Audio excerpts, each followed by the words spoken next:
Welcome. Over the next few minutes, I'm going to show you how to make your realtor website more attractive to seniors.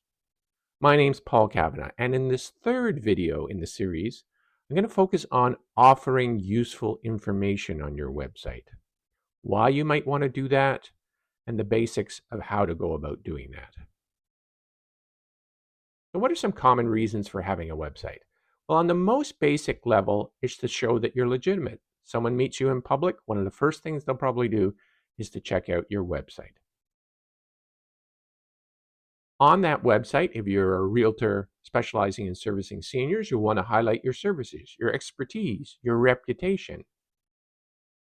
And it's also a way for people to get in touch with you. So you'll have some contact information on there. So those are some of the basic reasons for having a website.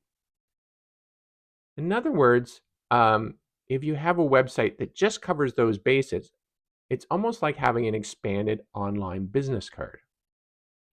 But the problem is that if you're trying to attract seniors, not all of them are actively looking for a realtor. And so for them, a website that focuses entirely on you and your services won't likely appeal to them. Let's look at who it is you're trying to attract, because not all seniors will be in the same circumstances.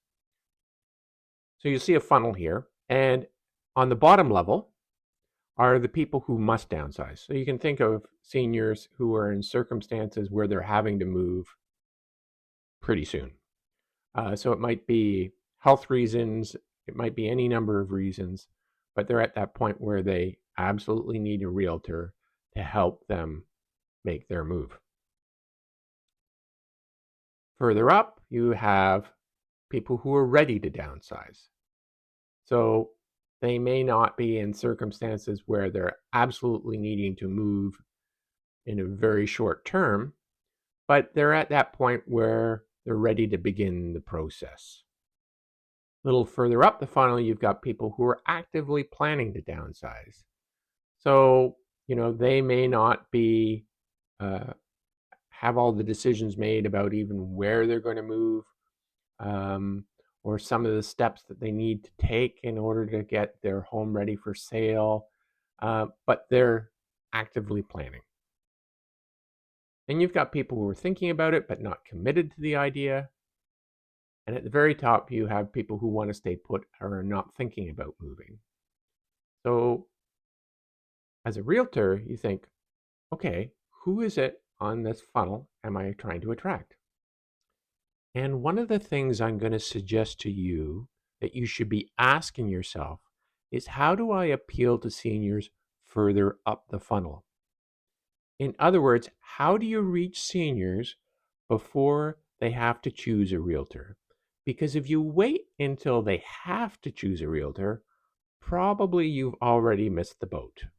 They will likely make a choice based on who they already know, or maybe their adult children have a recommendation, or they've learned a realtor's name through a friend, and that's likely where they're going to go.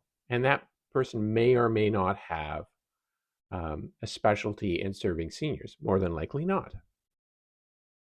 So, what you can do instead to get people earlier on, further up the funnel, is to offer them free, valuable information on downsizing.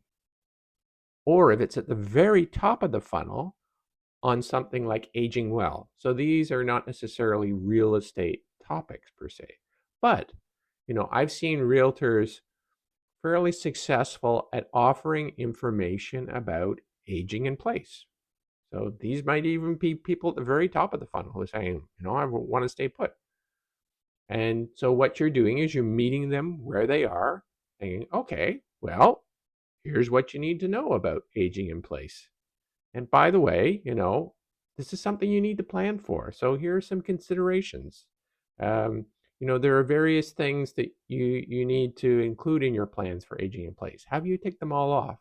And so you're educating them in a situation that is important to them, but you're raising their awareness. And at some point, they may realize, oh, well, maybe aging in place isn't the right choice for me. And so they might need your services as a realtor if they make the decision to downsize at some point. So, what's the purpose of this free information that you're offering?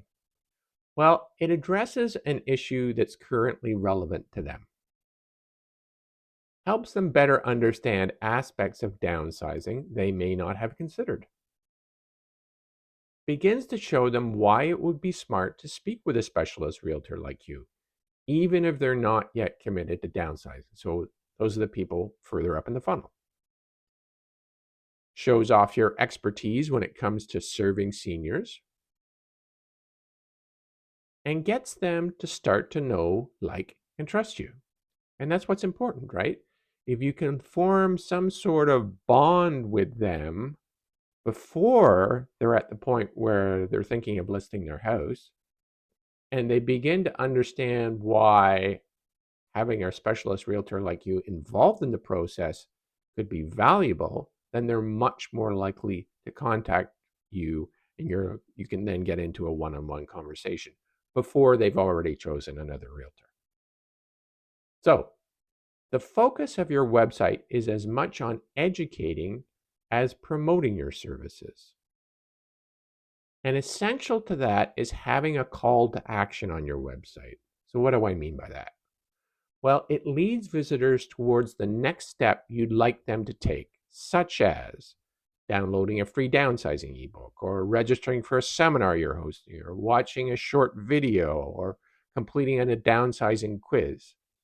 Now, I'm not suggesting that you do all of these, you just choose one or two, because the more choices you offer people, the more likely they'll go, oh, I can't decide, and then just not make a choice at all. And then you've lost them. So just focus on one or two things that you'd like a visitor to your website to do as the next step. But I don't want you to do something like this.